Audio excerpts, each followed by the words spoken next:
When COVID hit us and we saw a serious disruption of the global supply chains and total reliance on China as a factory of the world became an issue, and so many businesses got affected.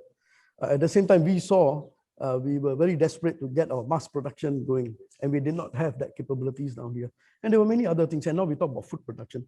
So, this triggered me to think about whether, can we bring manufacturing back, which was our core strength many years ago.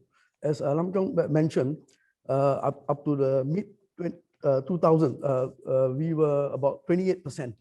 So I was comparing ourselves to Taiwan, Korea, the four tigers that drove the past economy. And all of us were around 30% of, manufacturing contributed 30% of the GDP. And so we were very, very successful. But over time, as we shifted to become a service-based economy, we started giving up. And the sad part was that we had core competencies. For example, in the area of semiconductors, we were very strong. We had many local companies. We had GLCs that were also in the semiconductor industry. We sold those out and we lost the competitive advantage. And this was as a result of the government's economic policy of shifting too quickly from one area to another. We could have continued to focus on semiconductors and think about it today. That's a big thing, and we have lost it.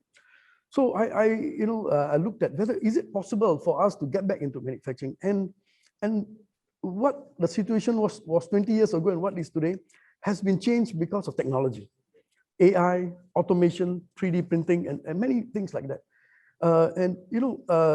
Being in the technology area, I'm involved, especially in NTU, looking at new technologies. Today, we have enough technologies that can make manufacturing viable even in a country like Singapore. Now, we cannot be the mass production player like China or some of the big countries, but we could get into some areas of manufacturing that could actually be could be a viable component of our economy. And semiconductors is one example. And this is one area, in fact, I think we should rush to get back into by acquiring some players around the world.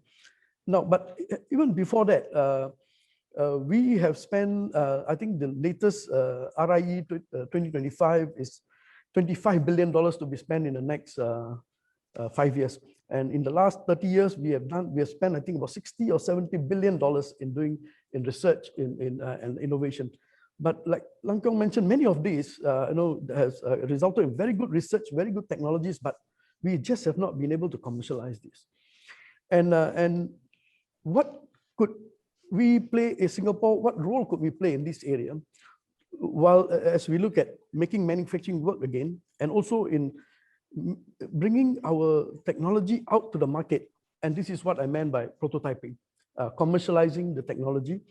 And we have that capability. We have got a manufacturing background. We have got many PMATs who are out of the industry who actually can help you to do this.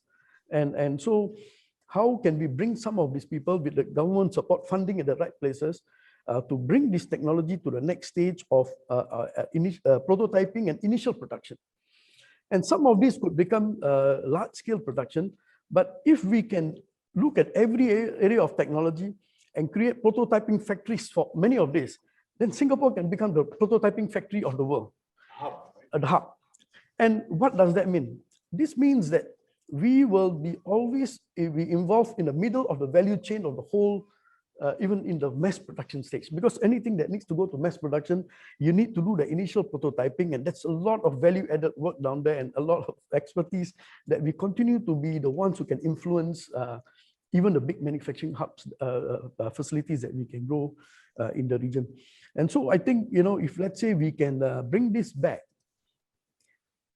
I wrote in my paper, let's bring it back to 25% of the GDP. We are about 18 or 19%. 25% of the GDP, and focusing in the area of commercializing and doing prototyping, and then bringing it up at, working with our neighbors. And then we become a value provider for all of them to also fuel their economies. And I think Vietnam is ready, Jakarta is ready. We will see more of our regional players ready to take on some of this role of mass factories, production sites of the world. And not just being, we don't have to just depend on one place in China. And so I think, we will be able to create value. We will be able to create many jobs, value-added jobs that will, and as a manufacturing sector, we also spin off many more activities that support the manufacturing sector. So high value added jobs can be created. Using technology, we don't have to bring in low cost labor, which we are so used to.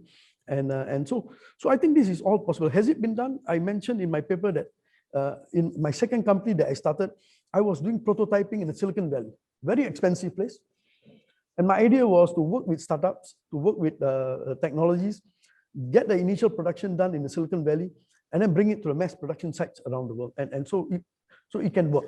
It's been done before. Now, the other thing that worries me a lot about us not getting seriously into this area of commercializing and doing the initial prototyping work and firing our manufacturing sector is this. We have, for example, China today is desperate for technology. US is going to block them off. We are producing lots of technologies, research in our universities. They are looking at our backyard on what they can get licensed from us and bring it to China and do the value-added work down there. So I just share one example. We had a startup, we had a research, a professor in NTU who had done research with us, took a whole bunch of patents, licensed them, but instead of starting the prototyping factory facility here, he moved to Shanghai because he got the money to do it down there. He got the support, he got the infrastructure to do it down there.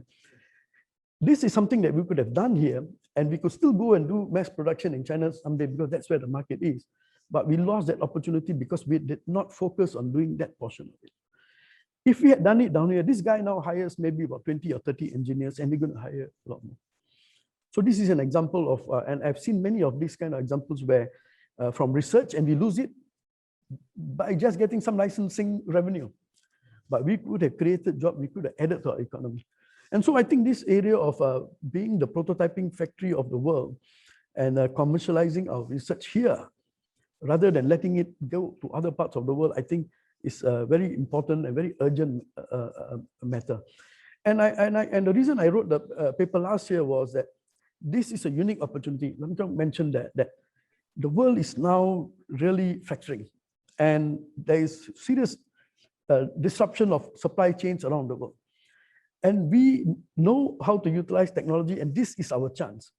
We have already almost hollowed our SME sector by not focusing on them the way that we should. Amount of money that EDB deploys, resources deploys to bring in multinationals, we are not doing the same in supporting our SMEs. So I think if we don't do it now, we actually will see a complete collapse of our economy. And this is the time, the world is in disarray. If we can get our act together, I think it's a unique opportunity. So I'll stop here first. Thank you.